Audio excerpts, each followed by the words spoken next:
Hey guys, welcome back. Tonight, we're not chasing kings who conquered empires, or queens who lost their heads, or battles that reshaped continents. No. Tonight, we're wandering into the forgotten corridors, the places history textbooks politely skip because, frankly, nothing very exciting happened there, and yet, these are the quiet moments that shaped everything. The treaties nobody wanted to read, the monarchs who mostly sat around doing paperwork, the bureaucrats who changed the world simply by being relentlessly average. So, take a deep breath. Let's glide into the still waters of historical mediocrity. Because sometimes the dullest stories are the ones that quietly run the world.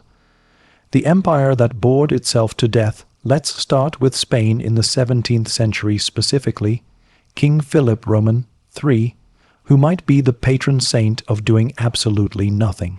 Philip was born into one of the richest empires the world had ever seen. Gold and silver from the New World, colonies everywhere, fleets crossing the oceans, and what did he do with it? Mostly delegation. He decided being king was kind of exhausting, so he handed almost every duty to his favorite courtier, the Duke of Lerma, which sounds smart if your favorite courtier wasn't a man whose main hobby was bribery.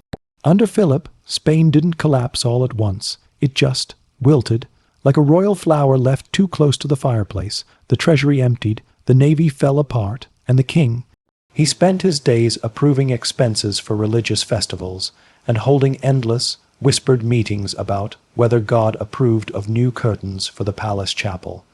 At one point, the Duke of Lerma built himself a palace larger than the king's. And Philip didn't mind. He just nodded serenely, probably thinking about confession. It was one of those reigns where nothing spectacularly disastrous happened in a single moment. It just slowly decayed, in the most politely boring way possible. And yet that quiet decline set the stage for centuries of European power shifts. Boring, definitely, but quietly world-changing. Let's float over to another royal disaster. The king who made paperwork a personality over in Prussia in the early 1700s, there was Frederick William I, also known as the Soldier King. Which sounds cool, except, ironically, he spent most of his life not fighting any wars. Frederick William loved two things, order and discipline. And by discipline, I mean terrifying his courtiers by randomly beating them with a cane for minor infractions. He didn't actually like luxury, in fact, he hated it. He sold the royal silverware, fired most of the court musicians, and turned the palace into something that looked like an underfunded boarding school. But the real reason Frederick William deserves a spot in our boring hall of fame is paperwork. He adored it. This man had a personal obsession with filling out military forms. He'd check them line by line, red pen in hand, making notes about shoe sizes, horse feed, and the exact number of buttons on each uniform. He'd summon generals at dawn just to argue about the spacing of bayonets in parade formations. Meanwhile, his son, the future Frederick the Great, just wanted to play the flute and read French poetry, which, to Frederick William, was basically treason. He once told his son, "You will learn to love the army, or I will make you love it." Parenting tip: it didn't work. And yet, all that obsessive paperwork and tedious bureaucracy created the foundation for what would later become one of Europe's most efficient states. The Prussian army, built on drills, forms, and regulation, outlived him and shaped an entire century. So yes, he was a bore, but a historically significant one. The treaty no one wanted to read now. Let's take a gentle stroll into the 1810s, to the Congress of Vienna, where Europe's most powerful men gathered to reorganize the continent after Napoleon's downfall. You'd think this would be thrilling, all those nations negotiating, restoring kings, deciding borders, but honestly, it was a 6-month-long aristocratic cocktail party where the biggest debates were about seating arrangements and dance invitations. The delegates met to discuss geopolitics, but mostly they gossiped. Austria's Prince Metternich threw endless banquets. Russia's Tsar Alexander kept declaring himself the moral leader of Europe while flirting with everyone's wives. Britain's Lord Castlereagh tried to keep everyone sober enough to sign things. And in between all this, they did actually redraw Europe. The borders that came out of Vienna were so carefully dull, so rigidly balanced, that they somehow prevented another full-scale European war for nearly a century. Imagine months of polite diplomacy, endless dinners, boring debates. And the result, a century of relative peace. History's great irony, sometimes the meetings that put you to sleep are the ones that keep empires alive. The emperor who just wanted to nap. Let's float forward a few decades to Austria again, and meet Emperor Ferdinand I, also known by the unofficial title, the human yawn. Ferdinand was not a man designed for ruling. He suffered from severe health problems, including epilepsy and developmental delays, and his reign was largely managed by a committee because he, quite literally, wasn't capable of handling it himself. But he was technically the Emperor of Austria, and he once famously said, when told he couldn't have apricot dumplings out of season, "I am the Emperor and I want dumplings." That's basically his political legacy. He reigned through the 1,848 revolutions, or rather, he sat quietly while his ministers tried to pretend the revolutions weren't happening. When Vienna erupted in protests, Ferdinand allegedly asked, "Are they allowed to do that?" Eventually, his advisors convinced him to abdicate. He did so calmly, retired to Prague, and spent the rest of his life gardening and eating pastries. Austria, meanwhile, stumbled forward into yet another era of bureaucratic complexity under his nephew, Franz Joseph, who was himself a walking embodiment of polite monotony. But Ferdinand, he never hurt anyone, never started a war, never declared anything foolish. He just existed, a harmless emperor who liked dumplings, and maybe, in a world of ambitious conquerors, that's its own quiet victory. The unintentional architect of modern boredom now. If you want to trace where modern bureaucratic boredom really got its start, you have to look at Max Weber, the German sociologist who, in the early 1900s, decided to write thousands of pages about why bureaucracy was the most logical system for modern society. Weber wasn't exactly a party animal. He spent most of his time writing essays about rationalization and authority while slowly realizing that efficiency was making life unbearable. He predicted a future where humans would be trapped in what he called the iron cage of bureaucracy, endless forms, rules, and systems designed for order but devoid of meaning. And he was right. Every time you've waited on hold with your insurance company, or filled out the same government form 3 times, or gotten an email saying, "per my last message." That's Max Weber's legacy. It's weirdly comforting to think that the tedious parts of modern life were actually theorized deliberately by a 19th century German academic who basically warned, "This will be terrible, but efficient." And we built it anyway. Because we love order more than excitement. Let's pause here. We've drifted from idle kings to obsessive Prussian administrators to philosophers of paperwork, and yet there's a pattern. The slow, the dull, the cautious, they're the ones who keep civilization running between the disasters.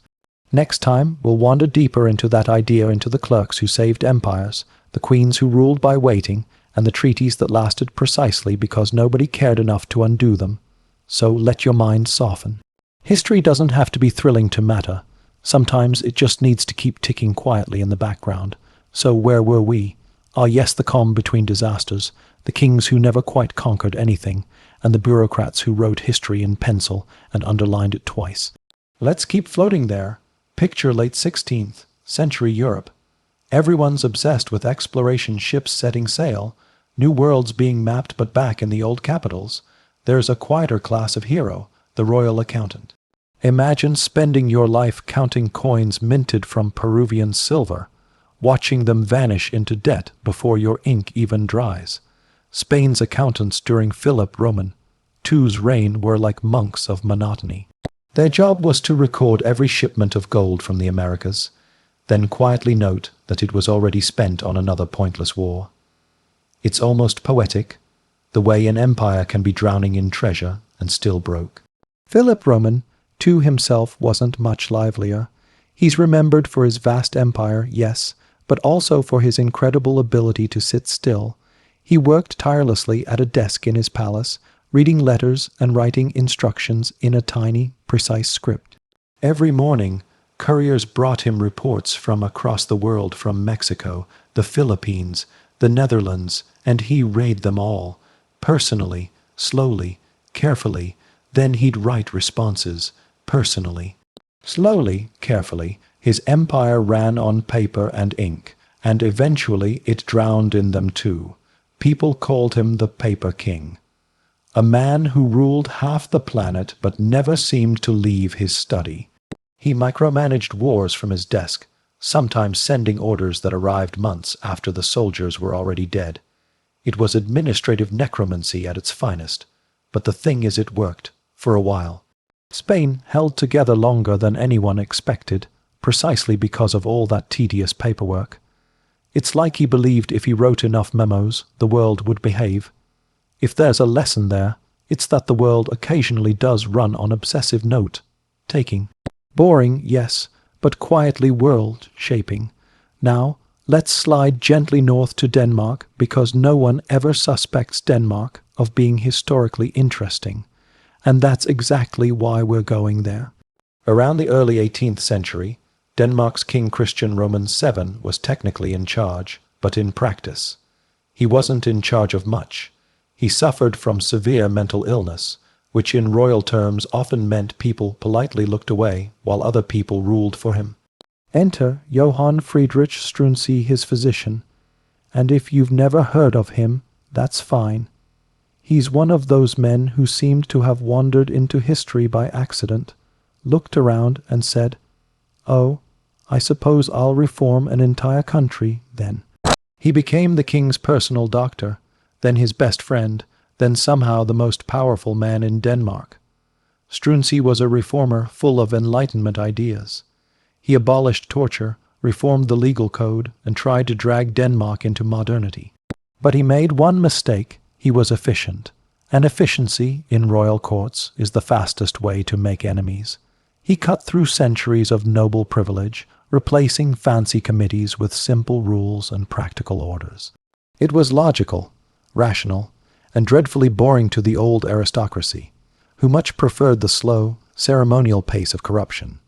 Within 2 years, they had him arrested and executed. The king barely understood what was happening. And that's how Denmark's one brush with rapid modernization ended, not in rebellion, not in revolution, but in a quiet return to the comfortable pace of paperwork and tradition. That's the rhythm of boring history. Change never comes with a bang, it just yawns its way into existence, gets tired, and falls asleep halfway through. Speaking of sleepy change, let's drift toward Russia. Everyone talks about Peter the Great, the loud one who made Russia modern by sheer force of will, but few mention his successor, Peter's grandson Peter Roman III, a man who may be the most underwhelming emperor in Russian history. Peter Roman III was obsessed with Prussia. He adored Frederick the Great, collected Prussian uniforms, and once on the throne, immediately ended Russia's war against Prussia because, well, he didn't want to fight his hero. The Russian army had been winning. Victory was within reach, but Peter just looked at the maps and said, "Actually, let's be friends." His generals stared in disbelief. He was the kind of ruler who'd rather play with toy soldiers than command real ones.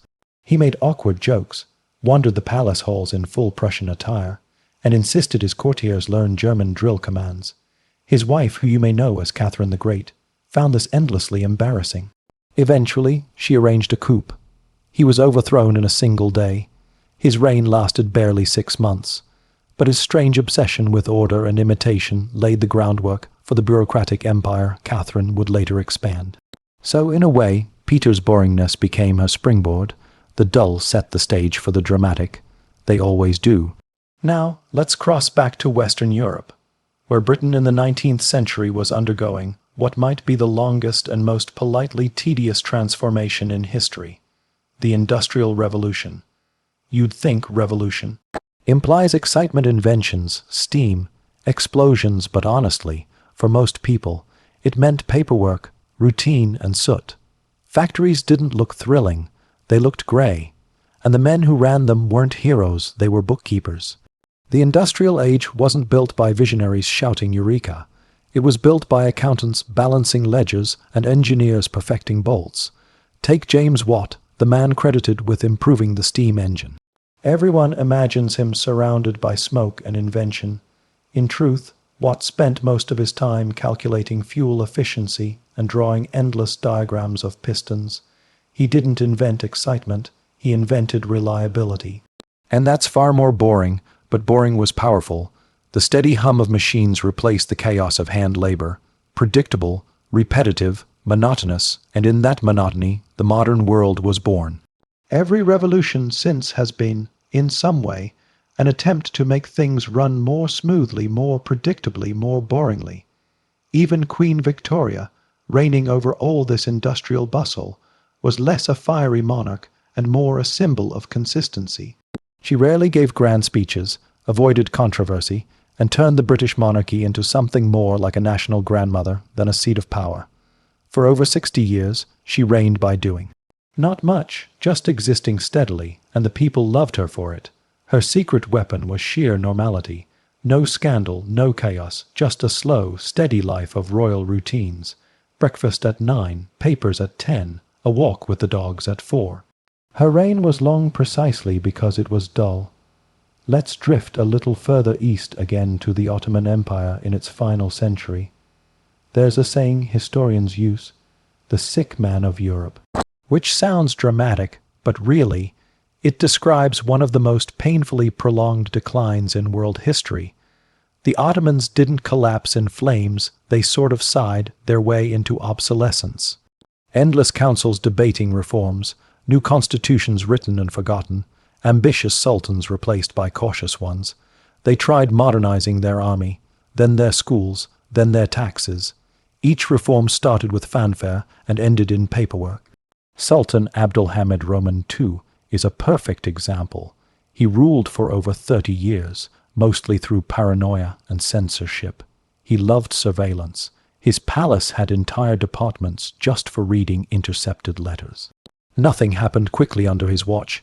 He delayed decisions until they were irrelevant, and yet, somehow, his inaction kept the empire intact for decades longer than anyone expected. When he was finally overthrown, the empire started making bold moves and collapsed within 10 years. So, maybe boredom really is the glue that holds nations together. You can see the same rhythm everywhere. France, after centuries of revolutions, eventually found peace under Napoleon Roman III, not the exciting Napoleon, the other one. The one who built railways and redesigned Paris with wide, symmetrical boulevards so people couldn't build barricades anymore. His empire wasn't about glory, it was about urban planning. People called it sterile, bureaucratic, soulless. Which is to say, stable. Even in America, the most revolutionary of young nations, bureaucracy quietly crept in. After the Civil War, the government grew an entire forest of paperwork. The army of clerks, they called it men in waistcoats copying ledgers in triplicate. Those clerks did more to shape the modern state than most generals did. They standardized everything, taxes, rail timetables, postal routes. It was thrilling in the least thrilling way imaginable. And as for presidents, the exciting ones get the headlines, but the boring ones get things done. Calvin Coolidge, for instance, famously nicknamed Silent Cal. He barely spoke. Once, a dinner guest told him she'd bet she could make him say more than 2 words that evening. His reply, "You lose, that was it." But under Coolidge, the U.S. economy quietly stabilized. Budgets balanced, inflation dropped, and the nation recovered from World War-ice chaos. He didn't inspire anyone. He didn't even seem particularly conscious of being president most of the time. But history, for a moment, stopped spinning and just coasted. Sometimes coasting is enough. By now, you might be sensing a pattern. The great crises of history come in flashes: wars, revolutions, uprisings, but the vast stretches between them are filled by people who specialize in the art of uneventfulness. It's the quiet administrators, the middle monarchs, the transitional governments. They don't leave monuments or slogans. They leave systems. Systems that keep the trains running. Systems that file the taxes, that copy the decrees, that make sure no one forgets to feed the palace dogs. Without them, the chaos returns. With them, History just hums along steady as a metronome. It's easy to mock these people, to say they were dull, uninspired, unheroic. But think about it, how many of us actually live in the exciting parts of history. Most of life, for most people, happens in the quiet spans between events, and the people who keep those spans functioning, the clerks, the minor ministers, the cautious monarchs, they're the real engineers of civilization. Take, for example, Emperor Franz Joseph of Austria. If boredom had a face, it might be his.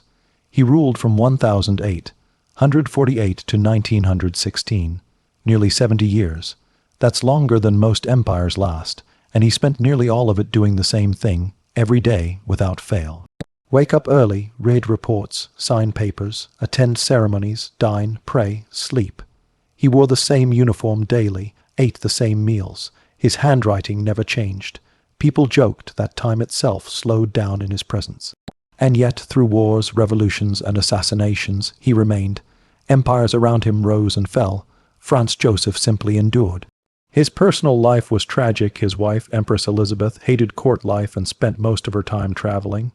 His son committed suicide. His nephew was assassinated in Sarajevo, sparking World War I. And still, Franz Joseph's daily schedule didn't change. Routine was his refuge. Boredom was his survival strategy. Maybe that's why, when he finally died, people felt like the world had lost its last metronome. After him, Europe plunged into chaos. The age of steady monarchs ended, and the 20th century began with noise and motion, all the things he'd avoided so successfully for so long. So perhaps the hidden power of boring history is this. It's the part that keeps the rest of history from collapsing under its own drama. It's the calm between storms, the paperwork between revolutions, the sigh between speeches. The next time we continue, we'll drift even deeper into that quiet world, into the civil servants who outlived empires, the queens who ruled by waiting, and the forgotten treaties that held peace like a fragile glass for generations. But for now, let your thoughts slow down, just like the pace of history when it's tired of shouting. The world, after all, spends more time in silence than in song. There's something strangely comforting about the kind of people who ruled by doing almost nothing. It's easy to laugh at them, the passive kings, the queens who wrote letters instead of policies, but they left behind a world that worked, mostly. Their greatest achievement was simply keeping the lights on. And that's harder than it looks. Take, for example, Louis Roman XVIII of France, the man who somehow managed to sit on Napoleon's still, warm throne and not immediately get thrown off it. He came to power in 114, after years of chaos, revolution, and empire. The country had just gone through guillotines, wars, and coronations. People were exhausted. Louis understood that. He didn't want to inspire anyone. He wanted everyone to calm down. He ruled quietly, avoided grand speeches, and brought back a monarchy so watered down it barely counted. His ministers complained he never gave clear directions. His enemies called him indecisive, but the people, they appreciated the stillness.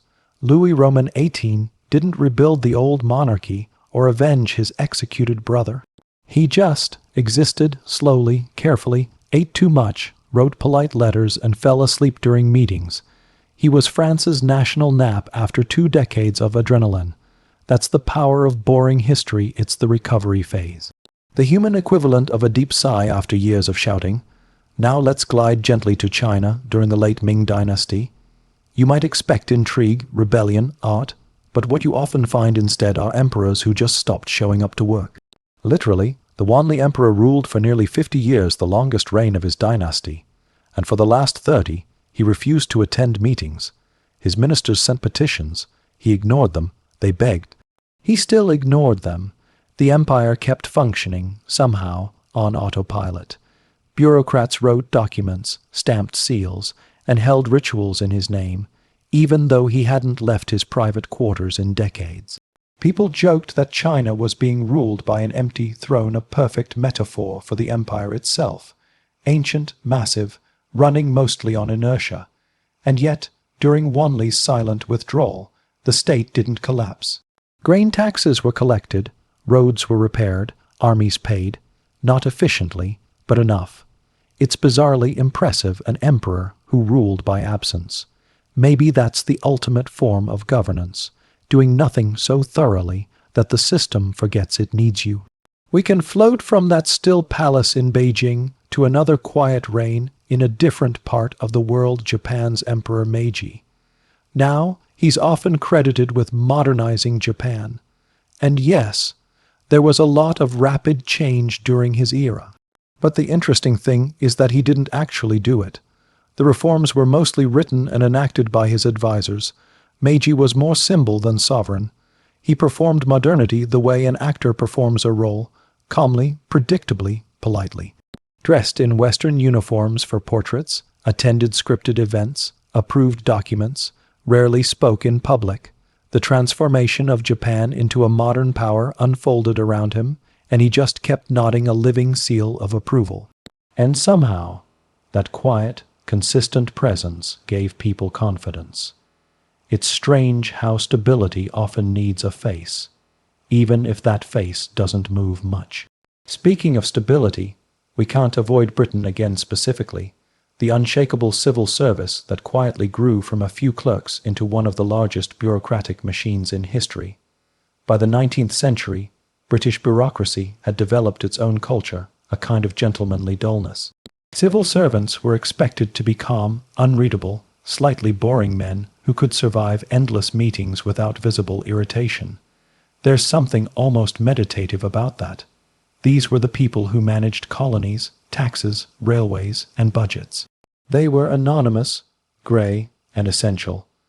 Every empire needs its quiet machinery, and Britain's machine ran on tea and understatement. While explorers and generals wrote the exciting parts of history, these clerks were the ones who turned excitement into ledgers. Their power was invisible but absolute. That's the secret of most bureaucrats. They control the world by making sure nothing seems to happen. Meanwhile, across the Atlantic, America was learning the same trick. The 20th century began not with gunfire but with forms. Governments grew, departments multiplied, and soon there were entire buildings where the only sound was the whisper of paper. There's a beauty to that monotony, if you squint at it. Millions of people, each doing one tiny, repetitive task, holding civilization together through sheer consistency. Even the great powers of the modern world owe their stability to paperwork. Wars may be won by generals, but they're sustained by accountants. Think about World War I, the ultimate paradox of modern boredom and mass destruction. The soldiers in the trenches experienced unimaginable horror, but most of the people who ran the war did it from behind desks, stamping requisition forms and signing supply orders. One British general supposedly said that modern war was 90% administration and 10% miscalculation. He wasn't wrong. The real heroes of the war might have been the quartermasters, those anonymous men who ensured there were enough boots, bandages, and biscuits. Without them, the front lines would have collapsed in days. And when the war finally ended, how did the world try to fix itself? With more meetings. The Treaty of Versailles wasn't a moment of passion or vision. It was a conference of tired men arguing over commas. They spent weeks debating whether a clause should say shall or should. It's hard to overstate how many future wars were born in that room simply because people got bored and agreed to vague wording. But it's also true that this is how history usually moves forward in rooms full of yawning diplomats who sign things they haven't really read. Now, drift with me to the 1950s. The world has seen too much excitement. 2 world wars, an economic collapse, atomic weapons, everyone's tired. What follows is perhaps the dullest, safest, most meticulously organized era humanity ever produced. People bought houses that all looked the same, drove cars that all looked the same, wore suits that all looked the same. Governments promised stability, corporations promised convenience. It was a global experiment in boredom as peacekeeping, and it worked. For a while, the Cold War, for example, was less about battles and more about waiting. Endless meetings, policy papers, and cautious speeches.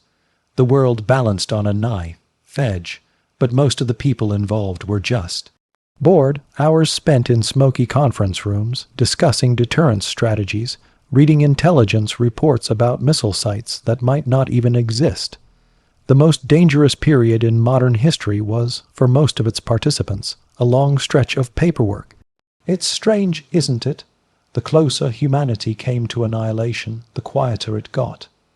Even the great leaders of the era, Eisenhower, Khrushchev, Brezhnev, were not exactly charismatic firebrands. They were administrators with armies, men who believed the best outcome was for nothing to happen, and for decades nothing did, which is kind of amazing when you think about it. Let's float gently into another room, the Vatican, sometime in the late 20th century. There's a curious figure there, Pope John Paul I, the smiling Pope. He reigned for just 33 days. People expected grand reforms or scandals, but instead he mostly smiled, spoke softly, and avoided drama. He wanted a simpler church, less pomp, more humility. And then he died unexpectedly, leaving behind almost no tangible achievements. But his calm, modest tone quietly reset expectations for what a pope could be. His short, tranquil reign paved the way for his more famous successor. Even brevity can have long echoes when paired with stillness. If we step back, the whole story of civilization starts to look like a pendulum swinging between chaos and calm. We remember the chaos, the revolutions, the wars, the discoveries. But the calm is what holds everything in place. Without long stretches of boredom, societies wouldn't recover, rebuild, or remember. Take the Renaissance, for example. Everyone talks about the art, the genius, the fireworks of creativity. But the Renaissance happened only because the Italian city-states spent decades doing something profoundly boring: bookkeeping. Florence, Venice, Milan, their banks kept meticulous ledgers. They tracked every coin, every loan, every shipment of wool. Art flourished because money was predictable. Michelangelo's genius depended on a well-managed budget. Behind every masterpiece was an accountant who balanced the numbers. Boring, absolutely, but essential. Even religion learned the value of routine. Monasteries, for instance, perfected boredom. Monks spent their lives doing the same thing every day. Prayers, copying texts, tending gardens. Yet those quiet routines preserved knowledge through centuries of chaos. The very idea of Western civilization owes its survival to monks who didn't get bored of being bored. And perhaps the ultimate example of the power of boredom is the British monarchy today. It has survived not by being dynamic, but by being static. Royal events are scripted down to the second. The family exists as a living calendar of ceremonial predictability. The late Queen Elizabeth Roman II reigned for 70 years by mastering the art of doing everything slowly, properly, and without visible emotion. Her secret: never surprise anyone. In an age of chaos, that predictability became comforting. She didn't need to be exciting, she just needed to endure. When she passed, the world mourned not only her, but the sense of quiet stability she represented, that sense that, somewhere out there, things were still running on time. That's the real hidden power of boring history. It gives us the illusion that time itself can be tamed, that life can have rhythm, routine, continuity. We can mock the kings who did nothing, the clerks who filled out forms, the committees that debated endlessly, but we rely on them more than we realize, because the alternative is chaos. And while chaos makes for better stories, boredom makes for better civilizations. Maybe that's why, deep down, people listen to history to fall asleep. Not just because the past is quiet, but because it reminds us that the world has been through all of this before: the noise, the confusion, the recovery. There's a strange comfort in realizing that most of history is filler. Gentle, repetitive filler that keeps the story going between the big scenes. The human story is long and slow, with more commas than exclamation marks. There's a kind of peace that comes from realizing most of human progress happened by accident, or more precisely, through slow, patient repetition. Not the thunder of revolutions or the fireworks of discovery, but the small, unseen persistence of ordinary people doing ordinary things. That's where the real weight of history lies, in the millions who never make the page. Think about the farmers of Mesopotamia, for instance. Everyone talks about kings and temples and gods, but the real miracle was the daily act of planting barley, year after year. The invention of agriculture wasn't a single spark. It was centuries of trial and error by tired hands. Someone noticed that the grain dropped last season was sprouting again, and instead of celebrating, they just kept doing it methodically, endlessly. The first cities grew not from ambition, but from routine. The same hands that sowed the fields built the foundations of civilization, quietly, with no audience, and that pattern never really changed. Every empire, every revolution, every so-called great moment rested on the backs of people who simply showed up: bakers, scribes, shepherds, and merchants who woke early, worked late, and died without ever realizing they were keeping the world from falling apart. History teachers don't mention them because they have no names, but their silence is the glue between the noise. You can trace this silence across centuries. In medieval Europe, while knights fought and kings schemed, thousands of scribes spent lifetimes copying the same pages of the same books by candlelight. Imagine the monotony, the endless repetition of the same letters, the ink drying too fast or too slow. Yet without them, entire languages would have vanished. They were the slow pulse of civilization, writing its heartbeat one careful line at a time. And when printing arrived, the first printers weren't hailed as revolutionaries. They were craftsmen, men who thought in margins and fonts, who fussed over spacing. Gutenberg's press didn't explode into history overnight. It crept, book by book, page by page, until one day people realized the world had changed. That's how most change happens, unnoticed, until it's everywhere. Even science, that supposed realm of brilliance, depends more on boredom than genius. The greatest discoveries usually come from people staring at data for years. Gregor Mendel, the father of genetics, spent his life crossbreeding peas. Just peas, small, green, and mined, numbingly repetitive. He counted thousands of them, recorded the results, and then wrote a paper no one read. Only decades later did anyone realize what he'd found. He didn't change the world with a eureka, a moment. He changed it by not giving up. Or take Charles Darwin, the man who sat for 20 years before publishing On the Origin of Species. 20 years, most of that time was spent cataloging, comparing, rereading. He called himself a slow thinker. And that slowness became his strength. Evolution itself, the theory that time and tiny changes shape all life, mirrors the patience of its discoverer. Nature and Darwin both share the same pace: steady, quiet, unhurried. There's something poetic about that, how the universe seems to reward the patient. Even when we leap forward into the modern world, the pattern holds. The age of industry, for all its smoke and motion, was powered by repetition. Factories didn't rise from inspiration. They grew from the logic of doing one thing very well 1,000,000 times. Henry Ford, for example, didn't invent the car. He invented boredom at scale. The assembly line was genius precisely because it made human labor predictable. One man tightens the bolt, another fits the wheel, another paints the door again and again, 8 hours a day, 6 days a week. It sounds soul-crushing, but it was civilization's next step toward efficiency. Millions of identical actions building a single new world. It's strange we celebrate the invention of machines, but the real miracle was turning people into parts of one. That rhythm of movement, that endless repetition, became the heartbeat of modern life. And yet, even in that mechanical age, the human need for stillness never vanished. In fact, it grew. As the world sped up, people began craving boredom again. That's why the early 20th century produced things like gardening clubs, Sunday walks, and quiet suburbs, small acts of rebellion against the noise. People built order into their lives, not out of laziness, but out of longing for rhythm. The same pattern appears in politics. Every great upheaval is followed by an age of order. After revolutions come bureaucracies, after wars come paperwork. The French Revolution gave way to Napoleon's civil code. The Russian Revolution gave birth to Soviet administration, endless forms, endless lists, endless meetings. Even the most radical visions of freedom eventually hire accountants. That's the secret history of history. Passion always leads to process. Look at the 1960s, that age of rebellion, music, and color. Everyone remembers the wild parts: Woodstock, protests, poetry, but the lasting impact came from the quiet ones who stayed after the marches and wrote policy. The activists became office workers, senators, lawyers. The slogans became statutes. The excitement faded and the structure remained. That's how change survives, by getting boring.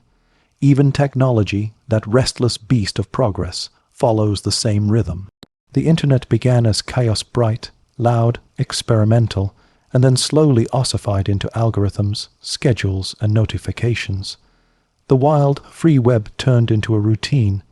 Every click now part of a system. Every search timed and logged. The digital revolution ended, not with a bang, but with a loading bar. And yet, we keep coming back to this cycle. Chaos, order, noise, silence, discovery, administration. We can't escape it because it's who we are. Humans crave excitement, but we can only survive through repetition. Think of the calendar, our quietest invention. It's the ultimate act of human control, dividing chaos into boxes, days into hours, life into schedules. Every culture built its own way of counting time, not because time needed it, but because we did. We can't bear to live in a world without rhythm. The monks had their bells, the factories had their whistles, we have our phone alarms, all little reminders that the world is still ticking, even when we're not paying attention. And if you really want to understand boring history, look at the postal system. It's not glamorous, no battles, no speeches, no heroes, but for centuries it was the bloodstream of civilization. Riders and couriers, clerks and sorters, moving words across the world one envelope at a time. Empires depended on it. Love depended on it. Even revolutions needed it, letters of command, secret codes, warnings sent through rain and mud. And yet, no one remembers the messengers. Their footsteps vanished into dust, but their work held the world together. You can see the same quiet brilliance in things like road maintenance, public health, plumbing, accounting, school attendance, library catalogs, all the small, routine actions that make life possible. We call them boring because they're invisible, but invisibility is their victory. When systems run so smoothly, you don't notice them. That's success.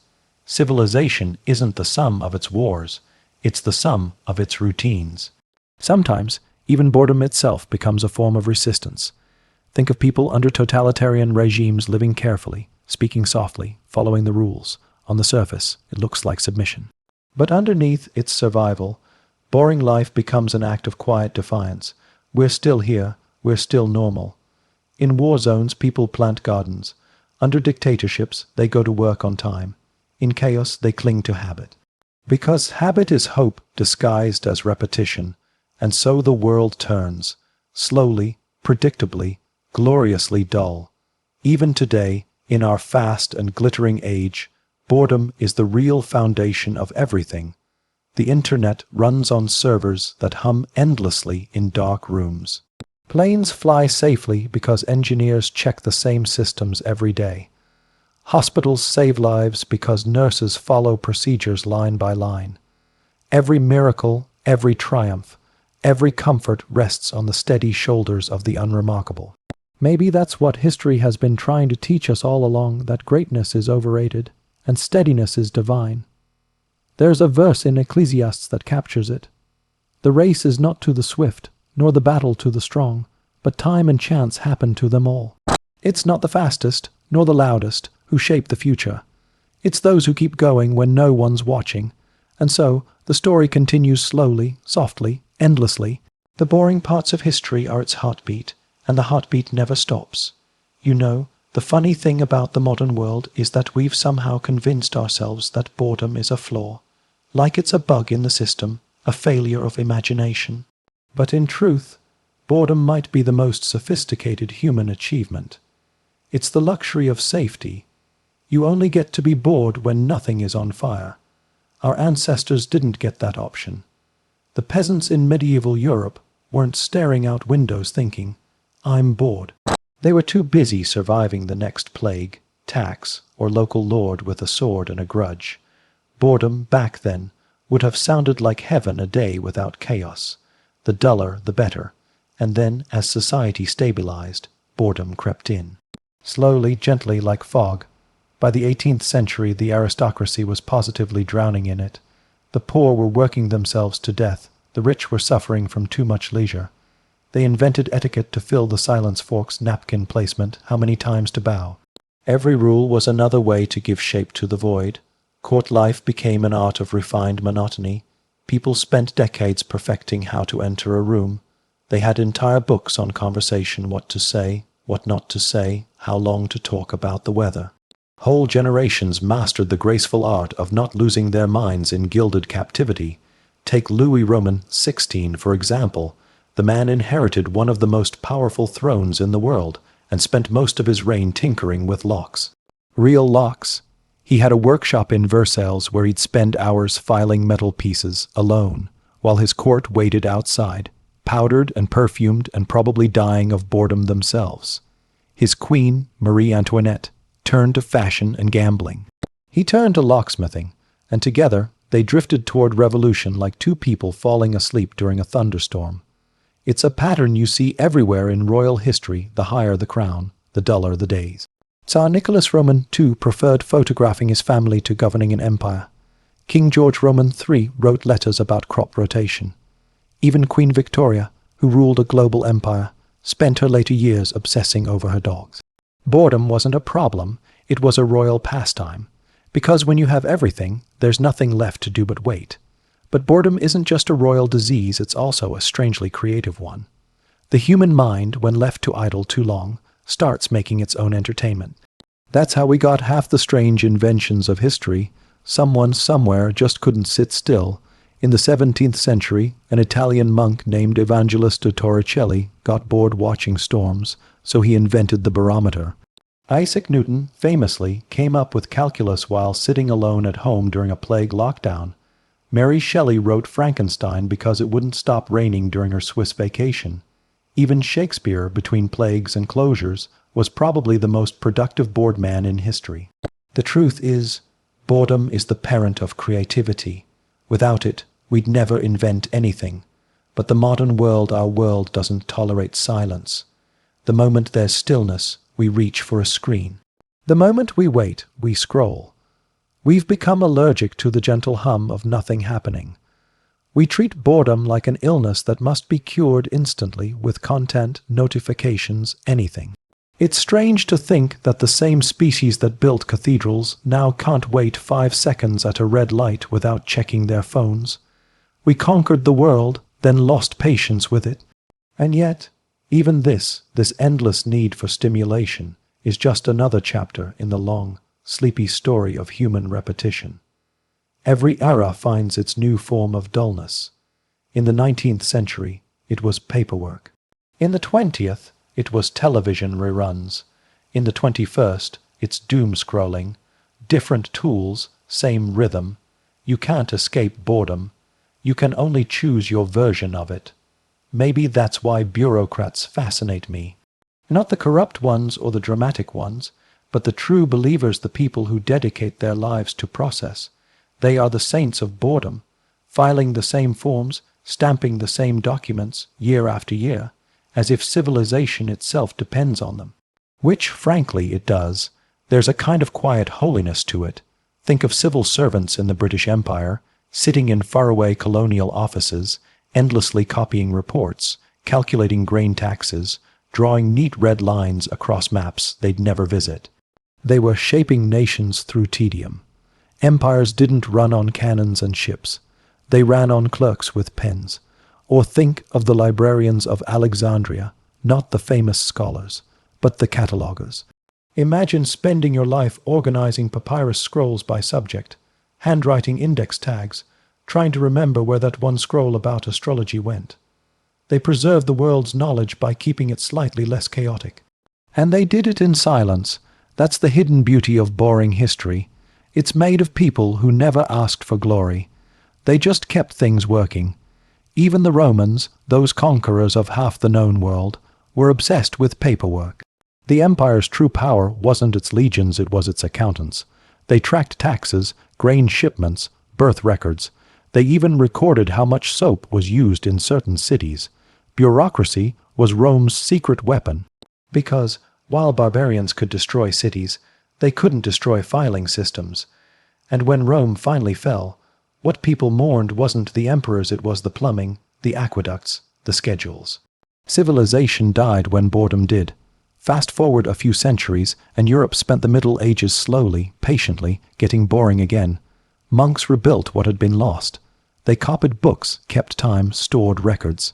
The monasteries were quiet engines of stability, and while kings came and went, the monks stayed brewing beer, growing herbs, ringing bells at regular intervals. You could set your clock to them. By the Renaissance, boredom had become fashionable again. The nobility hired painters, philosophers, and scientists to fill their leisure. The world began to hum with ideas. But behind every masterpiece, there was a long, dull process, apprentices grinding pigments, assistants measuring canvases, scribes rewriting drafts. Even Leonardo da Vinci, that restless genius, left more unfinished projects than completed ones. The man had the attention span of a caffeinated squirrel. He'd start designing a flying machine, then wander off to dissect a frog. Boredom and brilliance were two sides of his coin, and that's the secret. Boredom isn't the opposite of creativity. It's the soil it grows in. When nothing happens, your mind starts wandering. It connects dots that don't seem connected. It builds castles out of silence. The danger isn't boredom itself, it's the fear of it. Because once you let yourself settle into the dull rhythm of things, you start to notice patterns. That's what historians do, really. We stare at the same dusty facts long enough for them to start talking back. We realize that history doesn't move in leaps. It drifts, slowly, steadily, beautifully. Even wars, the loudest parts of history, are followed by decades of quiet reconstruction. After the noise, always the paperwork. After Napoleon's chaos came the Congress of Vienna, hundreds of diplomats in powdered wigs debating seating arrangements for months. The world was reshaped through conversations about chairs. After World War II, the peace was rebuilt by committees, meetings, memos, signatures. Every loud act of destruction is followed by a long, dull process of repair. That's balance. And somewhere in that balance, humanity survives. We may crave excitement, but what we need is stability. We may worship heroes, but what we rely on are caretakers, the people who keep things steady when everyone else is chasing glory. So when you think of boring history, don't imagine empty years. Imagine the heartbeat between revolutions, the quiet breath before the next idea, the patient hands that kept the world from falling apart. Because in the end, the story of history is the story of waiting. Waiting for harvests, waiting for peace, waiting for meaning. And maybe that's why we tell these stories at all, to pass the time between our own little revolutions. The funny thing about calling something boring history is that, most of the time, that's the only kind of history that's actually real. The wars, the coronations, the revolutions, those are spikes on the line. But life isn't made of spikes. It's made of long, quiet stretches where people wake up, do their work, and go to bed. We love to romanticize the exceptions. We forget that the rule is us, making tea, keeping the lights on. If aliens ever studied humanity, they probably wouldn't be impressed by our battles or inventions. They'd be fascinated by how stubbornly we do the same things, how we mark time, how we build the same kind of towns, fight over the same borders, fall in love, get bored, repeat. We're the universe's most persistent habit. And habits, more than heroes, hold everything together. Think about the concept of a city. The first cities, Uruk, Thebes, Babylon, were really just oversized to-do lists. Their entire purpose was to organize boredom. Someone had to count grain, someone had to measure water, someone had to keep track of who owed whom. Civilization began when people decided to schedule things, and once they started, they never stopped. The entire story of urban life is the story of keeping track. The bureaucrats of ancient Sumer would probably recognize our spreadsheets. The clay tablets they wrote on were basically the first invoices, names, quantities, debts. Boring stuff, but those tiny wedges of writing outlived their empires. The songs and speeches are gone, the receipts remain. History, as it turns out, is mostly paperwork. Fast forward a few millennia, and we're still doing it just faster with fancier fonts. Governments change, languages shift, but the sound of civilization is the same. Someone shuffling documents, someone asking for a signature, someone reminding someone else to update the form. Maybe that's what real immortality looks like. Not statues, not glory, just a well-maintained filing system. Even the great thinkers weren't immune to the dullness of their own genius. Immanuel Kant, the philosopher who reshaped modern thought, lived his life on a schedule so precise that neighbors supposedly set their clocks by his daily walk. He ate the same meal at the same time every day for decades. The man who questioned reality never questioned lunch. Or take Albert Einstein, who once said that the monotony of a quiet life stimulates the creative mind. He was right. The laws of physics might have been born from someone staring at the same chalkboard long enough to notice what everyone else overlooked. And then there's Jane Austen, whose novels about drawing, room conversation, and polite boredom became literary monuments. She didn't write about wars or empires. She wrote about tea, glances, silence, and somehow that became timeless. The quiet human moments always do. We think we want adventure, but deep down we crave routine. We don't admit it because it sounds dull, but even the adventurers eventually come home. Odysseus didn't fight for 10 years just to see more battles. He fought to return to predictability, to his bed, his wife, his same old island life. The greatest story ever told ends with a man finally getting to sit down. Boring history isn't just the filler between events. It's the part everyone's actually fighting for. Stability, peace, normalcy, they sound dull, but they're the prize at the end of every catastrophe. You can see that pattern clearly in the 20th century. After the Great War came the Great Depression, but then came something else, routine. Suburbs, schools, grocery stores. People mowing lawns on Saturdays, eating roast dinners on Sundays, building a rhythm that felt safe again. The dream wasn't to be extraordinary. It was to be stable. Of course, we mocked it later, called it conformist, dull, cookie, cutter. But maybe that was just the next generation realizing that comfort eventually breeds restlessness. History swings like that. Chaos, order, chaos again, and the funny thing is, each generation believes it's the first to be bored, as if boredom were a modern invention. But the truth is, even cavemen probably stared at the fire sometimes and thought, this again. Still, boredom has its uses. It's what keeps us moving forward, not because we want excitement, but because we want meaning. We poke at the world, trying to make it less empty. That's how cathedrals got built. That's how explorers set sail. That's how philosophers started talking to themselves in long sentences that kept getting longer. But here's the twist. For all our restless ambition, we always end up building systems to make life predictable again. We invent the calendar to control time. We invent money to control trade. We invent etiquette to control chaos. We create rules, then break them, then make new ones. Boredom and order are a loop we can't escape. Take the Victorian age, an entire century built on the worship of propriety. Everything had a place. Everything had a label.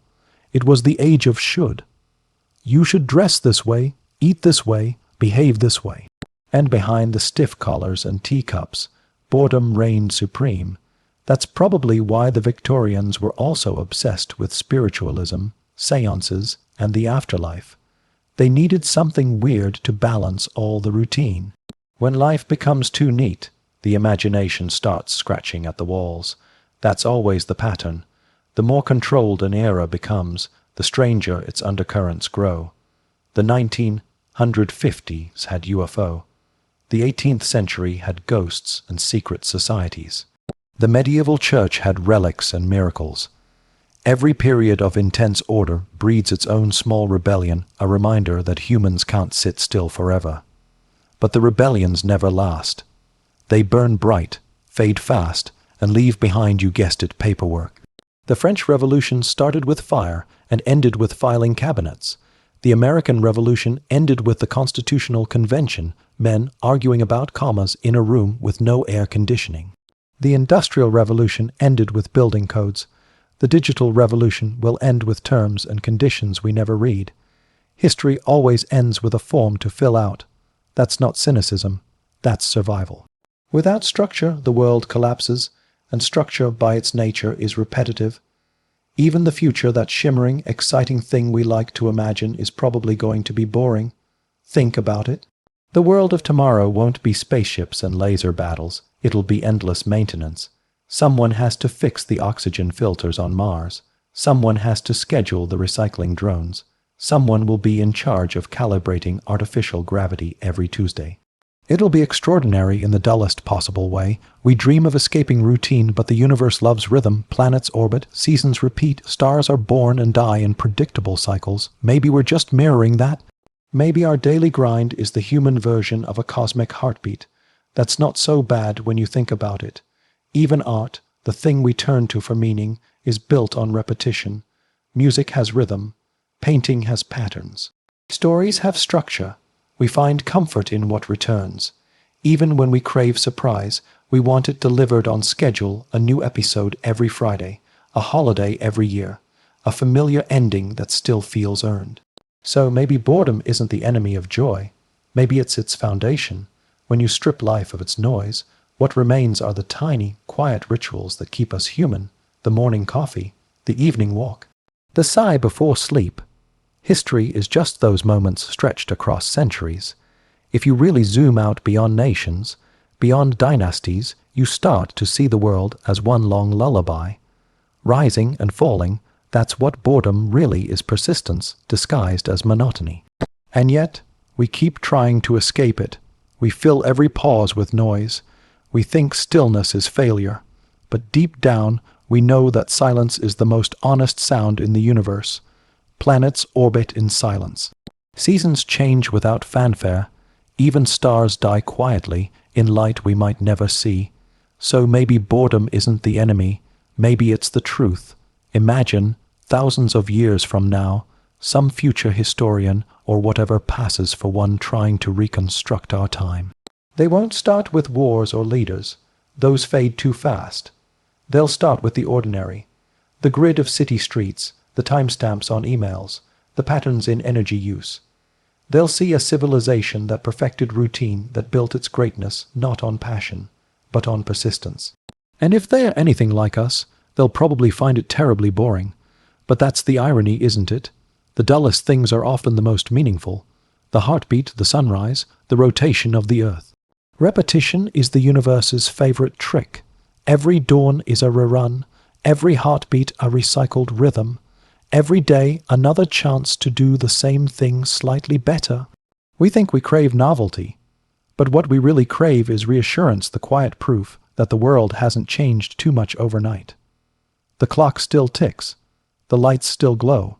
The sky still fades from blue to black on schedule. That's not dull. That's mercy. So maybe the hidden power of boring history is this.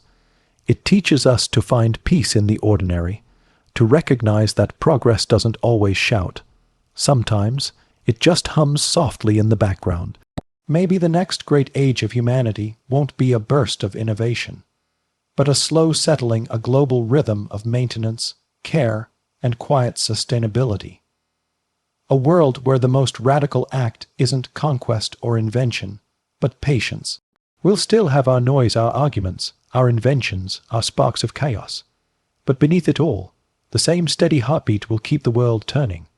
And one day, someone will tell our story in a voice like this. Calm, slow, maybe a little sarcastic. They'll talk about our boring lives with gentle amusement. They'll say we were restless, always chasing meaning, never realizing we'd already built it in our habits, in our routines, in the dull but sacred act of carrying on. So if you're still awake and honestly, congratulations if you are. Take a deep breath. Listen to the quiet hum of whatever machine is nearby. Feel the stillness of the room. That's history happening. Not the noisy kind, not the glamorous kind, the real kind, the kind that lasts, and as the lights fade and the night folds over you, remember, boredom isn't the absence of life. It's the proof that life is stable enough to rest. The world keeps turning, slowly, softly, endlessly, and that, my friends, is the hidden power of boring history. Somewhere in the dark, the last stars are cooling. The galaxies are too far apart now to see each other. And if anything like us still exists out there, some quiet intelligence built from light and memory, it's probably not rushing. There's nowhere to rush to. The universe has settled into its final, unhurried rhythm. Maybe they remember us. Maybe they don't. Maybe they find traces of what we built, the satellites, the cities, the bones of old machines orbiting a forgotten sun. To them it's all just background noise, dust in a cosmic attic. But that dust tells a story. the story of a species that learned to love its own boredom. That's the legacy we leave behind, not our wars or our inventions, but our persistence. The way we kept going long after we ran out of reasons. The way we kept showing up for ordinary days. In the end, that's what makes a civilization strong. Not brilliance, but endurance. So maybe, in some quiet corner of the universe, something new will begin again. Slowly, patiently, the way all beginnings do, and boredom, eternal and faithful, will be there to guide it. Because even after everything ends, there's always time for one more beginning, and that is the hidden power of boring history. So here we are at the end of everything, and it's quiet. Not dramatic, not tragic. Just, still, the kind of stillness that feels earned. You can almost imagine history itself finally lying down, closing its tired eyes after a very long shift. Maybe that's how it's meant to be, not with fireworks, but with a sigh. It's strange how comforting that is. We spend so much of our lives chasing the next moment, terrified of silence, terrified of stillness. But the further you travel through time, the more you realize silence is the natural state of things. Everything else is just a brief interruption. Maybe that's why the historians of the future, if there are any, will whisper their stories instead of declaring them. They'll talk about the centuries like we talk about dreams, not with excitement, but with that sleepy fondness you feel when remembering something half-forgotten but good. They'll talk about how people once built entire worlds out of their restlessness, how they dug into the ground, reached into space, built cities, built art, built meaning, all to fill the silence. And then, eventually, they'll describe how everything slowed again, how progress became peace, and peace became quiet. And if anyone's listening maybe far away, maybe half asleep themselves, they'll probably smile, because they'll know what we knew, and what every generation before us learned, that all the noise, all the chaos, all the greatness we strive for, is just a way to make the silence feel sweeter when it finally arrives. That's the funny part about history. We call it progress, but it's really just the long, slow process of remembering how to rest. Somewhere, right now, a historian might be writing the last line of their last book, setting their pen down and realizing that there's nothing left to say. Not because the story ended, but because it doesn't need words anymore. The world can tell its own story now through the quiet hum of wind over stone, or the way sunlight lands on the ruins of what once was. And maybe that's how we all fade, not in tragedy, but in tranquility, just becoming part of the background again, like everything else eventually does. So if you've made it this far, if you're still awake, or gently fading into dreams, take this as the final chapter. You're part of that same rhythm now, the long heartbeat of time, the patient, endless pulse of existence that keeps going even when no one's watching. Nothing left to fix, nothing left to chase, just quiet. The kind of quiet that built the pyramids, that guided the stars, that hums behind every thought we've ever had. The kind of quiet that doesn't end, it just changes shape. That's where history goes when it's done being remembered. It doesn't disappear, it just rests. So now we've reached the quiet part of the night. The world outside has probably gone still. Maybe there's a bit of wind, maybe a clock ticking somewhere. And you can let all the centuries fade behind you, the kings and wars, the monuments and mistakes, until there's just the hum of the present moment. That's the strange gift of boring history. It reminds us that, beneath all the noise, existence has always been simple. People lived and worked and hoped. They got tired. They fell in love. They watched sunsets that looked just like ours, and they kept going, day after day, until history forgot their names, but not their rhythm. Because the rhythm never stops. It's still here in your heartbeat, in the quiet turning of the earth, in the way time itself keeps moving, softly, endlessly, without asking permission. So tonight, let it move without you for a while. Let the centuries take care of themselves. Let history go on being beautifully, peacefully boring. And if your eyes are heavy, that's fine. That's how history feels, too heavy, but safe. Sleep well. You've earned the quiet. Hey guys, tonight we drift into another corner of history, the quiet one, where the queens no one remembers used to live. The ones who smiled for portraits, waved from balconies, and then disappeared into the footnotes. You know, the type forgotten wives of famous kings, or noble women who married too high and regretted it forever. They had crowns, technically, but they also had boredom, surveillance, and endless embroidery. It's easy to imagine queens as powerful, but most of them lived like polite ghosts floating through palaces full of people who never really looked at them. They were symbols, accessories, occasionally mothers, and sometimes, when the mood struck, convenient political hostages. Let's start gently with one of my personal favorites, Queen Catherine of Braganza, wife of England's Charles Roman II. She came from Portugal, bringing a dowry of gold, tea, and a tropical island or two, which sounds nice, until you realize she basically bought her way into one of the most chaotic courts in Europe. Charles Roman II was charming, clever, and allergic to fidelity. His mistresses were famous. Catherine was not. She spent most of her marriage being politely humiliated by history. Charles brought his lovers to court and gave them titles. Catherine responded by fainting, crying, and then, somehow, carrying on.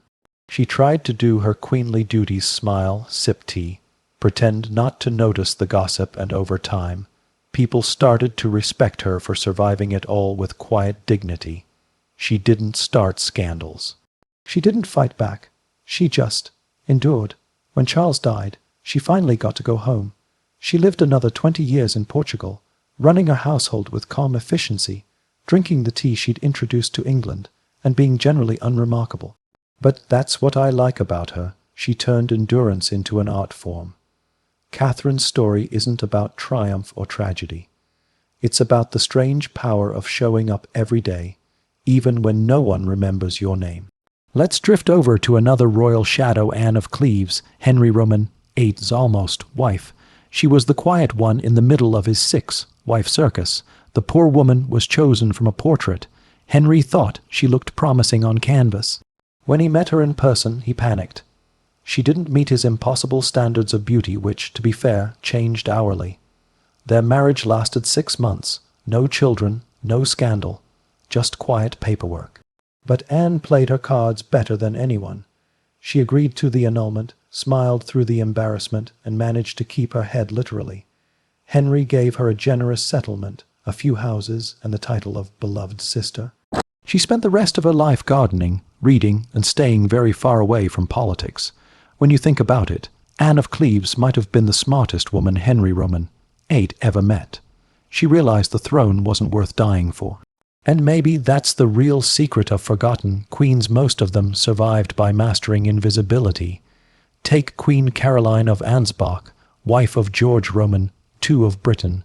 She was brilliant, educated, and far more competent than her husband, which in royal terms is always a bit dangerous. George liked hunting and sulking. Caroline liked philosophy. She invited scholars to court, debated theology, and quietly ran the government behind the scenes while pretending not to. She understood that power didn't have to shout. It could whisper, it could smile, it could act like it didn't care. Caroline knew that if she played the fool just enough, no one would suspect she was actually the one making decisions, and that's exactly what she did until the day she died. Her final words to her husband were allegedly, "Do not grieve for me, for you will soon follow," which sounds tender until you realize she was probably just being practical. He did, in fact, die 9 years later. Sometimes queens like Caroline didn't need to be remembered to win. They just needed to last a little longer than the men around them. Let's float to France now, to Queen Marie Lexiska, wife of Louis Roman XV. A woman so spectacularly ordinary that history almost forgot to mention she existed. She came from minor Polish nobility and married one of Europe's most powerful kings. Her dowry was modest, her personality quiet, and her marriage complicated. Louis was charming but distant. He filled Versailles with mistresses, leaving Marie to run the endless ceremonies of court life alone. She became known for her politeness, her piety, and her ability to look mildly interested for decades on end. People said she was dull, but dullness, in Versailles, was survival. When everyone around her was scheming for attention, Marie mastered invisibility. She outlived her rivals, saw her children grow, and died peacefully, a rare ending for any Bourbon queen. Sometimes the most boring lives are the ones that finish whole. And if we drift a little farther east, there's Empress Elizabeth Christine of Brunswick, Wolfenbüttel, wife of Frederick the Great of Prussia. He's remembered as a military genius and philosopher, king. She's remembered as not much of anything, and that's partly his fault. Frederick never loved her. He barely saw her. He lived separately, wrote her polite letters, and spent most of his time composing music or fighting wars. Elizabeth Christine lived in quiet exile at Skonhausen Palace. She read, prayed, embroidered, and occasionally attended ceremonies when required. She ruled nothing, changed nothing, and still somehow kept her dignity. Historians mostly skip her, but in a way, that's her victory. She didn't break. She didn't collapse under the weight of his indifference. She just continued, like the ticking of a clock in another room. That's what all these women have in common. They weren't heroines or villains. They were background music in their own stories. And yet, their calm steadiness held kingdoms together, while the men around them chased chaos. If you think about it, history is full of them queens who smiled while the world ignored them. Some were smart, some were scared, some just wanted to go home, but all of them teach the same quiet lesson. Survival is underrated. The chroniclers wrote about wars and revolutions and affairs, but behind every one of those stories, there was usually a woman sitting quietly in a window, waiting for the noise to stop. And when it finally did, when the kings died, the courts dissolved, the portraits faded, she was often still there. History likes its heroes loud. But the real endurance belongs to the ones who learned how to be silent without disappearing. Let's drift east, toward the chilly palaces of Russia where the winters were long, the crowns were heavy, and the marriages were mostly disasters in fancy shoes. Our first quiet queen tonight is Empress Maria Feodorovna, wife of Tsar Paul I. She wasn't born Russian. Of course, most of them weren't. She was Princess Sophie Dorothea of Württemberg, a perfectly decent young woman who found herself suddenly swept into one of the strangest royal families in Europe. She converted, changed her name, learned to nod respectfully at portraits of dead Romanovs, and pretended everything was fine. Spoiler, it wasn't. Her husband, Paul, was. Unstable. He spent his life trying to be the opposite of his mother, Catherine the Great, which meant he was constantly inventing new rules and rewriting old ones. One day he'd demand silence at dinner. The next, he'd make everyone applaud the soup. Maria spent most of her marriage walking on eggshells made of ice, but she did something quietly brilliant. She learned how to calm him down.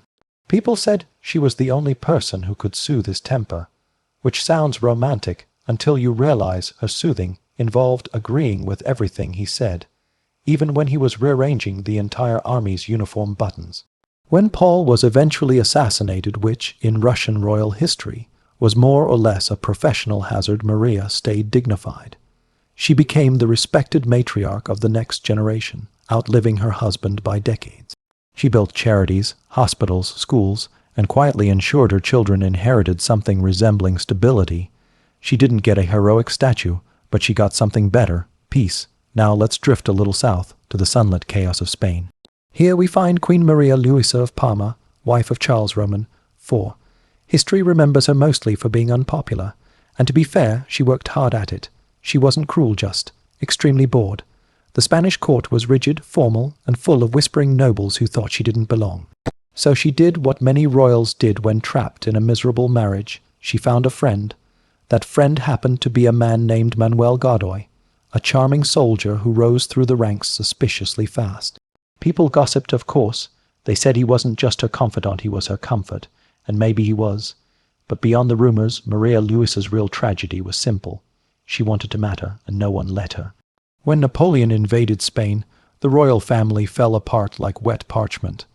They fled, surrendered, and eventually ended up in exile, a sad, sun-drenched retirement in Italy. Maria Luisa grew old there, still writing letters, still defending her choices, still insisting that everyone had misunderstood her. Maybe they did, or maybe she just lived too long for anyone to care. History can be cruel like that. It remembers the villains vividly and lets the lonely fade quietly into footnotes. But speaking of fading, let's float even farther east, to Mughal India. where one of the most quietly fascinating queens of all time lived her life behind the veils of the Zenana. Nur Jahan, the light of the world. Now, Nur Jahan isn't forgotten everywhere, but she's often remembered only as the wife of Emperor Jahangir. What most people miss is how powerful she actually was. She issued imperial orders, minted coins in her own name, and basically ran the empire while her husband, well, drank a lot. She was clever, elegant, politically sharp, and ruthlessly efficient when she needed to be. But when Jahangir died, her power evaporated almost overnight. She was pushed aside, politely exiled from politics, and spent her final years in quiet seclusion designing gardens, giving alms, and watching her world shrink. What's remarkable is how she handled it. She didn't rage, she didn't scheme. She simply stepped back, folded her silks, and accepted that history moves on even from queens. Maybe that's the secret all these women discovered. At some point, the crown stops being a privilege and becomes a weight. The trick is learning how to carry it without breaking. Let's drift back to Europe now, to Queen Christina of Sweden, a woman who probably wouldn't appreciate being called forgotten, but who definitely fits our theme of misunderstood royalty. She ruled in the 1600s, was crowned with much enthusiasm, and promptly decided she didn't actually enjoy being queen. Christina loved philosophy, art, and scandal. She wore men's clothes, refused to marry, and eventually abdicated the throne altogether. One day, she just announced she was done, packed her jewels, and left Sweden, leaving everyone else to sort out the paperwork. She converted to Catholicism, moved to Rome, and reinvented herself as a kind of wandering intellectual with too much free time.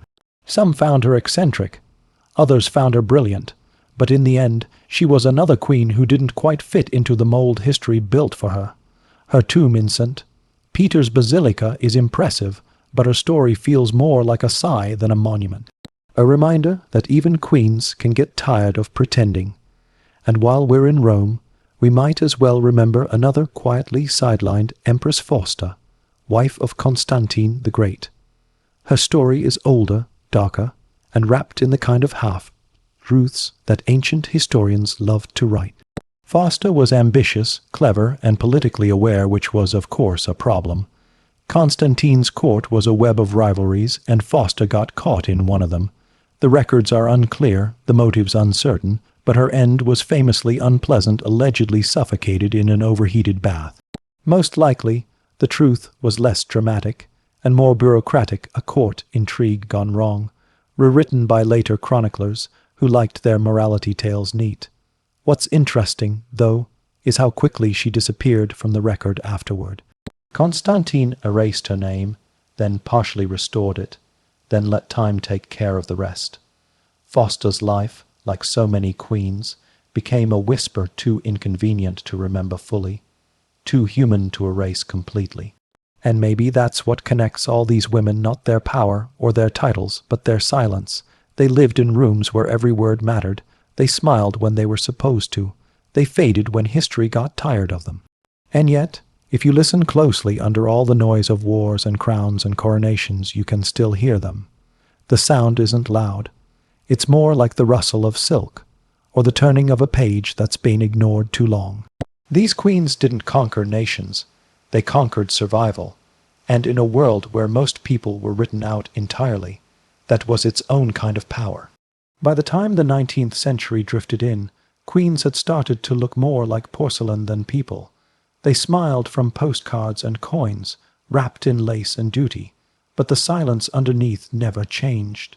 Take Queen Alexandra, wife of Britain's Edward Roman VII. She spent half her life waiting for him to stop flirting with everyone in Europe, which, to be fair, never really happened. She was beautiful, kind, and so consistently gracious that people forgot she had thoughts. When her husband died, she put on black and simply, never took it off. For the next 15 years she moved through her house like a shadow with perfect posture. It wasn't melodramatic. It was habit. The sort of quiet loyalty that makes statues instead of headlines. Across the Channel, Empress Eugenie of France was learning a similar lesson.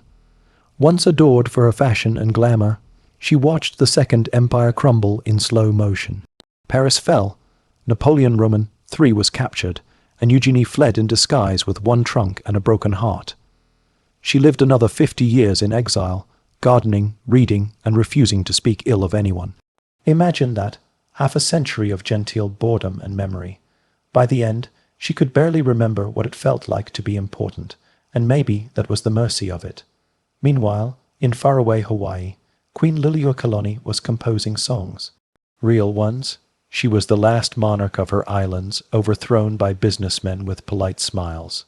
Instead of raising armies, she wrote musics, oft mournful, steady. Her anthem, Aloha O, still floats through tourist hotels and beach weddings, usually without anyone realizing it, was a farewell written by a queen who lost everything. That's how forgotten royalty survives. They slip into culture until they're everywhere and nowhere at once. Then there was Empress Dowager Cixi of China, who absolutely refused to be background noise. She ruled from behind a screen, supposedly meek, but somehow remained in charge for nearly half a century. Western diplomats called her manipulative, local poets called her motherly. She was probably just tired. When she died, the empire she'd stretched to hold together began to fray instantly, like silk left too long in sunlight. But for decades she had kept it running with little more than stubbornness and ceremonial tea. That's a kind of power too. And back in Europe, the longest silence belonged to Queen Victoria. Everyone remembers the black dresses and the empire maps, but not the loneliness that leaked through her letters. She outlived her husband, half her children, and most of the century. She filled the emptiness with paperwork, commemorations, and small talk. The world grew industrial and noisy around her, and she just kept writing notes in neat handwriting, the pen scratching softly against paper, as though it could keep time itself polite. By the time the 20th century began, queens had become symbols again, auto subjects, voices on radio waves, signatures on treaties they didn't write. The personal vanished into protocol, and yet, beneath the etiquette, the same quiet persistence remained. Maybe that's the real thread connecting them all, from Catherine of Braganza's polite heartbreak to Liliuokalani's songs. Every queen, in her own way, kept the rhythm of endurance. They waited. They adjusted. They stayed. History rarely thanks them. It prefers battles and slogans. But when the noise dies down, when the armies sleep and the parades are over, it's usually the queens who are still there, sitting by a window, holding the memory together. So if you're still awake, somewhere near the end of this long drift through palaces and portraits, here's the quiet truth.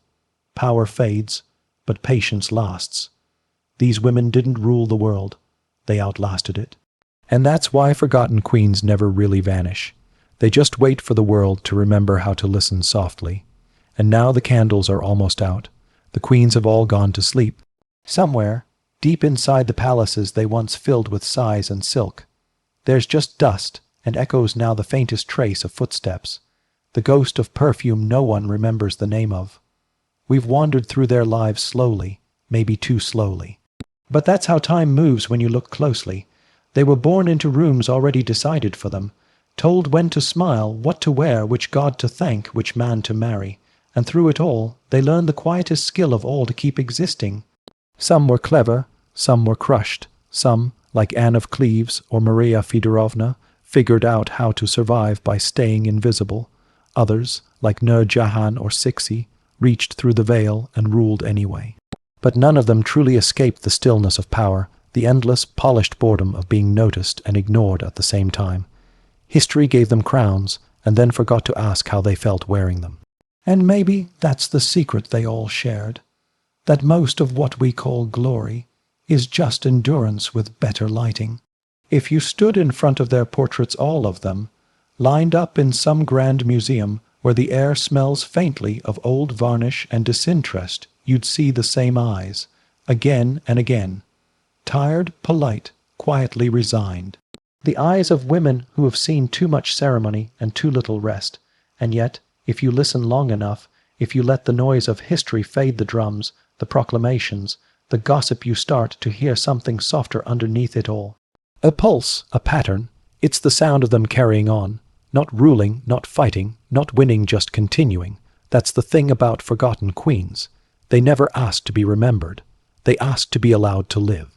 And somehow, across centuries, across languages and empires, they did. The world moved on without them, but it still borrowed their habits, the calm posture, the careful smile, the sense that dignity is what you hold on to when everything else is taken away. Maybe that's why their stories feel so familiar even now, because every life, royal or not, is mostly made of waiting, waiting for someone to listen, waiting for something to change, waiting for the day to end. They just waited in better clothes. So tonight, as you close your eyes, think of them not as ghosts, but as quiet teachers, the patron saints of endurance, the queens of stillness.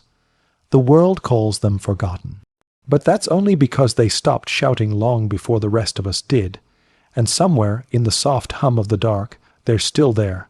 Catherine, Anne, Maria, Nur, Zubaida, Amanarnas, Elizabeth, Liliuokalani, all of them, sitting by their windows, watching time go by, unbothered. Maybe they'd smile to know we're whispering their names again. Or maybe they wouldn't care. After all, queens get used to being both seen and unseen. Either way, it's okay to let them fade now. They've waited long enough, and so have you, so breathe. Let the crowns dissolve, let the centuries go quiet, and drift softly into the silence that even history can't fill. Hey guys, tonight we're moving away from the queens and their quiet dignity and drifting toward the other side of the throne. The kings, the ones who had everything except peace and probably spent most of their lives wondering why it all felt so heavy. You'd think power would make people happy, but historically, kings have been some of the loneliest people alive. It's the curse of the crown. You can order the stars to shine for you, but you still have to sleep alone. Let's start with Philip Roman II of Spain, the original overworked introvert. The man ruled half the known world, but couldn't quite figure out how to enjoy it.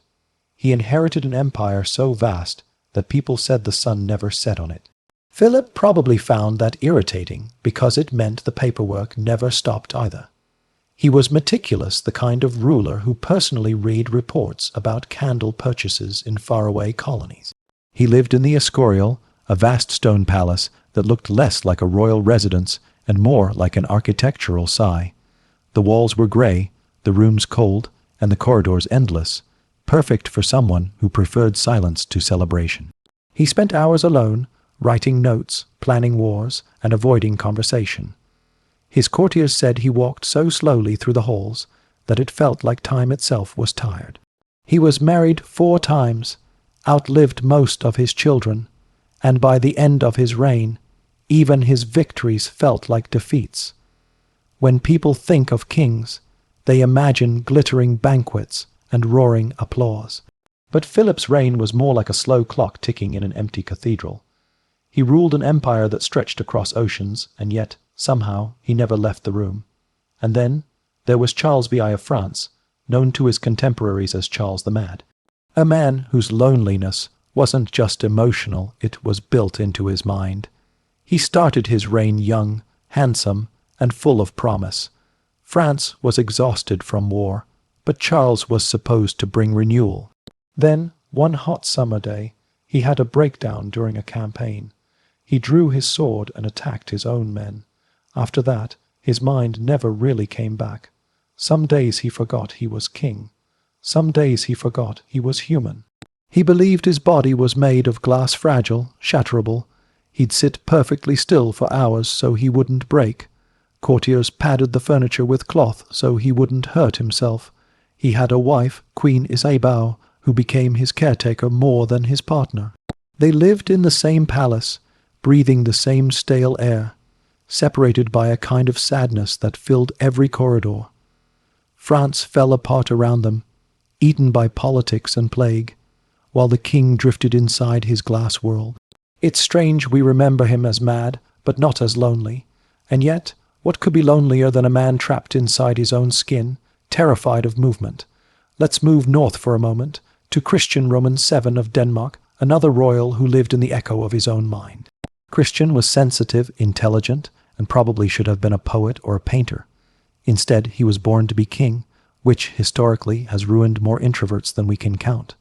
His court described him as nervous, erratic, sometimes childlike.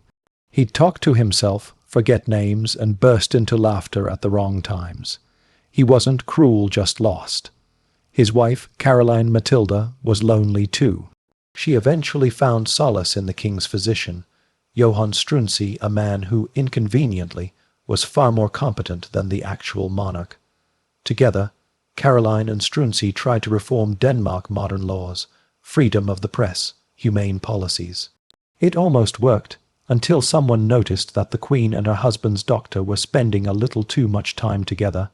Christian's court turned on them both. Struensee was executed, Caroline was exiled, and the king was left alone again, surrounded by courtiers who smiled too much and said too little. He lived another 2 decades, wandering through rooms full of silence. Some kings are remembered for conquests. Christian Roman VII is remembered for conversations he never finished. Now, let's take a slow turn east to Ivan Roman IV of Russia, better known as Ivan the Terrible, which, frankly, says it all. Ivan started as a frightened boy in a brutal court, watching relatives betray each other for power. By the time he became Tsar, loneliness was his only friend. He married a woman named Anastasia who seemed to calm him, maybe the only person who ever did. When she died, possibly poisoned, possibly just unlucky, something in Ivan broke permanently. He turned inward, suspicious of everyone, paranoid about everything. He killed nobles, priests, even his own son. And yet, if you strip away the horror, you see something familiar underneath: isolation. A man so used to being betrayed that he started preemptively betraying everyone else. He built Oprichnina, his personal police force, not to rule his country but to protect himself from it. His palaces were full of fear. His throne room, they say, always smelled faintly of wax and ince, hence the scent of churches and funerals. In the end, Ivan died alone in a chair during a game of chess. He'd ruled Russia for half a lifetime, but you get the sense he never ruled himself. Loneliness can look like a crown if you polish it enough. Let's move south now, gently, to the Ottoman Empire, to Sultan Ibrahim, sometimes called Ibrahim the Mad, though that's not quite fair. He grew up in confinement, one of many princes locked away in the palace's cage, a gilded prison designed to prevent royal brothers from killing each other. By the time he became sultan, he'd spent most of his life staring at walls. When he finally walked out of that cage, the world must have felt too bright, too wide. He overindulged in everything: food, jewels, affection, superstition. He trusted no one and everyone at once. His court became a carousel of strange comfort, perfumes, rituals, endless distraction. And when it all came crashing down, as it always does, he was quietly removed from power and strangled with a bowstring, the Ottoman solution to political inconvenience. The tragedy isn't just his madness. It's that no one ever taught him how to be free. He was a man released from solitude only to find that the rest of the world was just a bigger version of his cage. That's the irony of monarchy. Absolute power often comes with absolute isolation. You can rule millions, but you can't choose your friends, and maybe that's why so many kings in history went strange. They were raised to be obeyed, never understood, surrounded by people who smiled, bowed, and lied. In that kind of silence, even sanity starts to echo. If you listen closely, though, through all the marble and ceremony, you can almost hear it, the quiet sound of loneliness breathing inside the crown. The same sound that fills every empty palace at night. Some kings are remembered for their monuments, others for their wars, but a few, the truly lonely ones, are remembered mostly for their silence. They built castles not to rule from, but to hide in.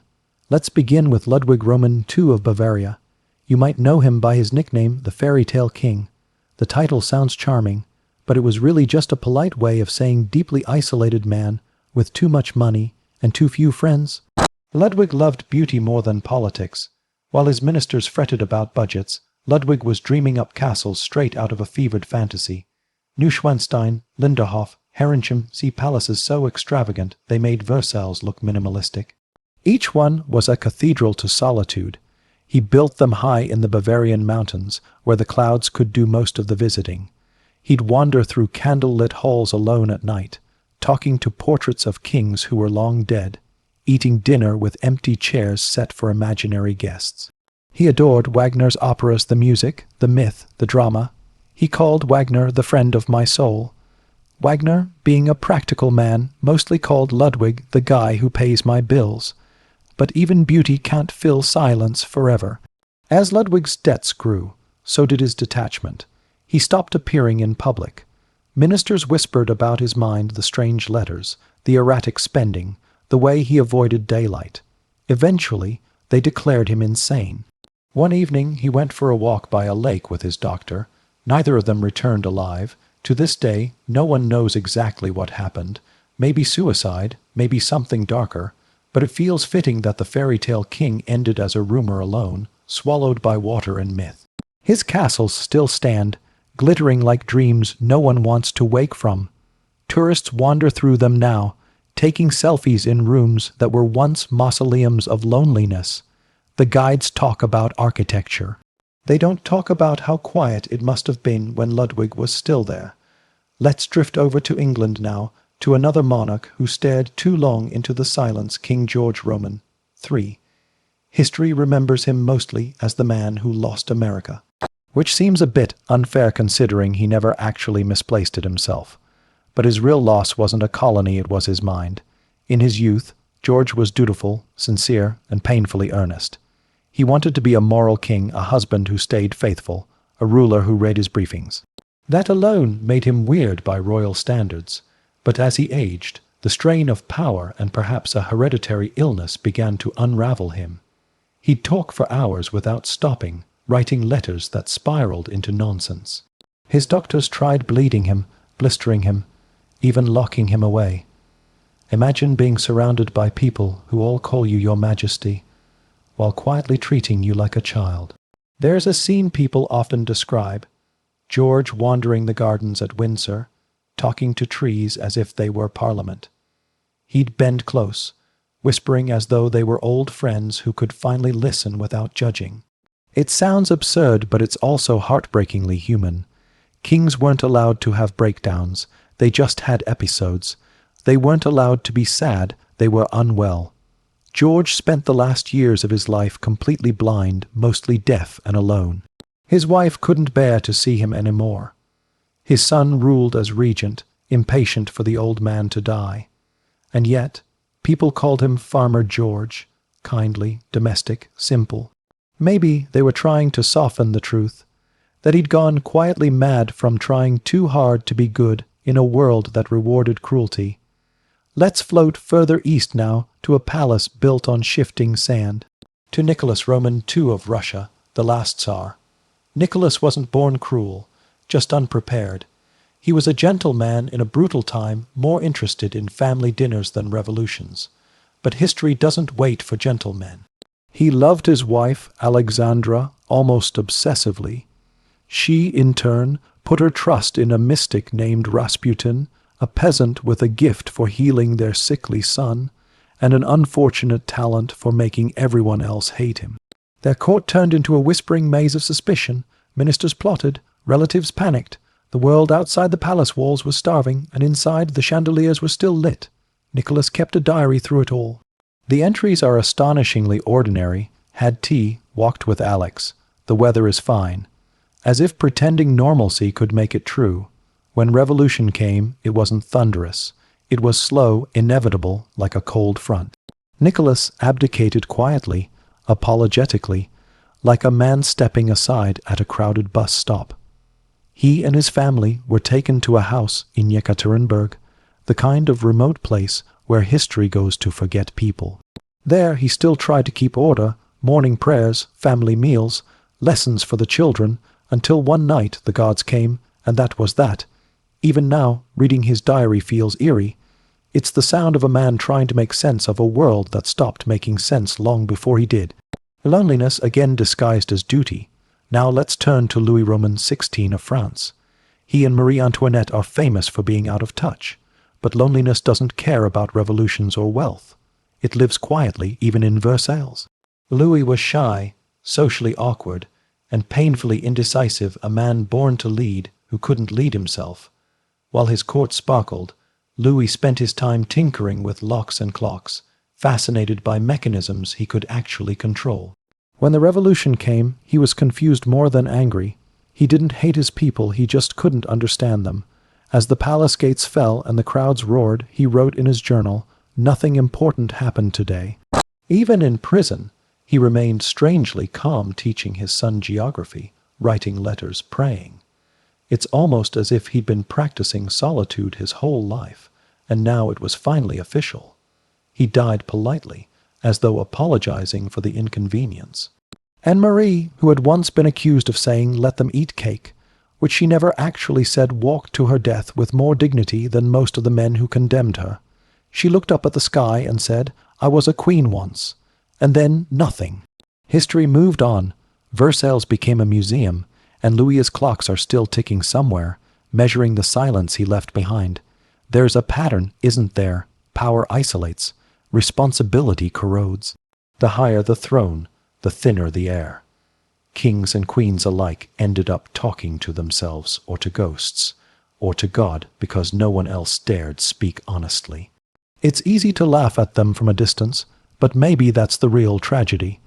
They were just humans placed too far from other humans to remember what being human felt like.